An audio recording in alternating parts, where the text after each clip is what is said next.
कहानी नीरू की है। पंजाब की नीरू की शादी दिल्ली के राहुल से होती है। दिल्ली कितना बड़ा शहर है ना, लेकिन आप लोगों का घर तो बहुत छोटा है। हमारे पंजाब में तो ये बड़े बड़े घर होते हैं कि मजा ही आ जाता है। कोई बात नहीं नीरू, मैं भी तुम्हारे लिए बहुत बड़ा मकान बनाऊंगा बहुत जल्दी। नीरू के पिता जहाँ पंजाब के जाने माने व्यापारी थे, वहीं उसका पति राहुल दिल्ली में एक सिंपल नौकरी करता था। माँ, यहाँ तो घी मक्खन इतना महंगा है कि क्या बताऊं। मैं तो तरस ही जाती हूँ घी खाने के लिए। नीरू की माँ को ये सुनकर बहुत दुख होता है। मेरी बेटी को घी नसीब नहीं हो रहा है और ये बहू यहाँ बैठकर घी में शक्कर डाल रही है।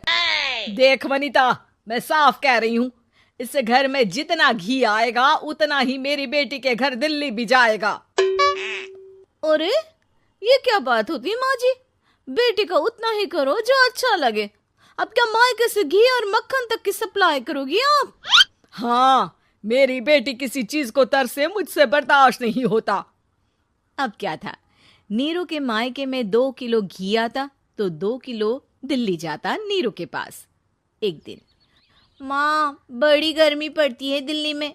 इस घर में तो एक ही एसी है और वो भी ड्राइंग रूम में। सारा परिवार एक ही कमरे में सोता है। हाँ बेटा, वो तो हर घर की कहानी है। यहाँ भी एक ही एसी है। अरे बिल इतना आता है कि क्या बोलूं। तभी वहां राकेश आ जाता है। माँ, थोड़ी देर में यहाँ कुछ प्लम्बर आएंगे मेरे कमरे में एसी लगाने। जरा ध्यान से लगवा देना ना माँ। ओए, ऐसे कैसे तेरे कमरे में एसी लगेगा? हाँ राकेश, एक बार बात तो कर लेता। अरे पापा, वो वनिता को गर्मी में नींद नहीं आती। ड्राइंग रूम में सबके साथ सोने में वो अनकंफर्टेबल है, इसलिए। अरे पूरे परिवार के साथ वहां तेरी बहन नीरू भी तो सोती है। वो नहीं हो रही क्या अनकंफर्टेबल? समझ रहा है ना?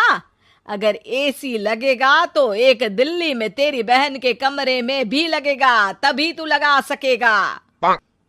राकेश वनिता को सारी बात बताता है। वनिता करती भी क्या, मन मारकर बैठ जाती है।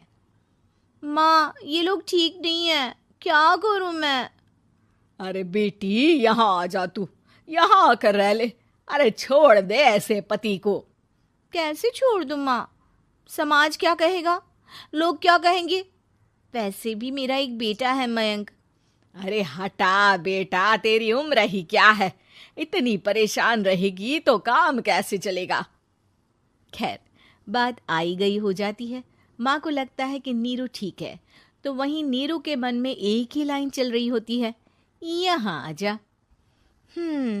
माँ ने तो बोल ही दिया है कि यहाँ आजा। बस मयंक थोड़ा सा बड़ा हो जाए, इन गरीबों को छोड़कर मैं वापस माँ के पास ही चली जाऊंगी। वो इसी सोच में बाजार में चल रही थी कि मैम, आपका दुपट्टा जमीन को छू रहा है। नीरू जैसे ही उस लड़के की तरफ देखती है, देखती ही रह जाती है। हाय रे, कितना सुंदर लड़का है ये। अब क्या हुआ? मैंने कहा आपका दुपट्टा। तो खुद ही उठाकर दे दो ना। लड़का समझ जाता है कि नीरू उस पर फिदा हो चुकी है। वो उससे उसका नंबर लेकर चला जाता है। अब क्या था, नीरू और रोहित में लगातार बातें होने लगती है। मैं हरियाणा का रहने वाला हूँ, यहाँ एक बड़ी कंपनी का मैनेजर हूँ। अच्छा, और कितने बच्चे हैं तुम्हारे? बच्चे? अरे मेरी तो शादी भी नहीं हुई है। तुम बताओ, शादी करोगी? नीरू शर्मा जाती है। अब लेकिन मैं तो पहले से ही शादीशुदा हूँ।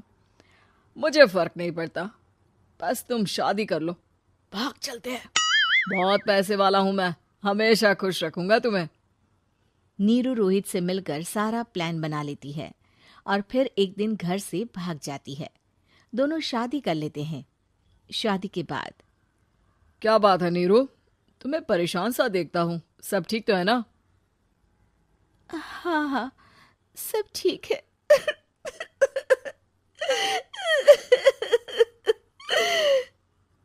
ये कहते कहते ही वो रोने लगती है। अरे क्या हो गया, रो क्यों रही हो?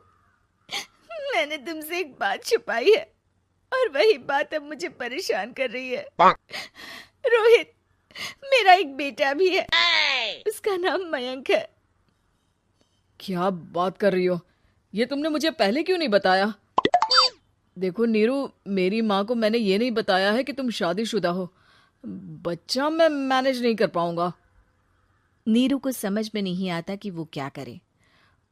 तुम उस बच्चे को अपनी माँ को क्यों नहीं दे देती? नीरू चुपके से माँ को फोन करती है।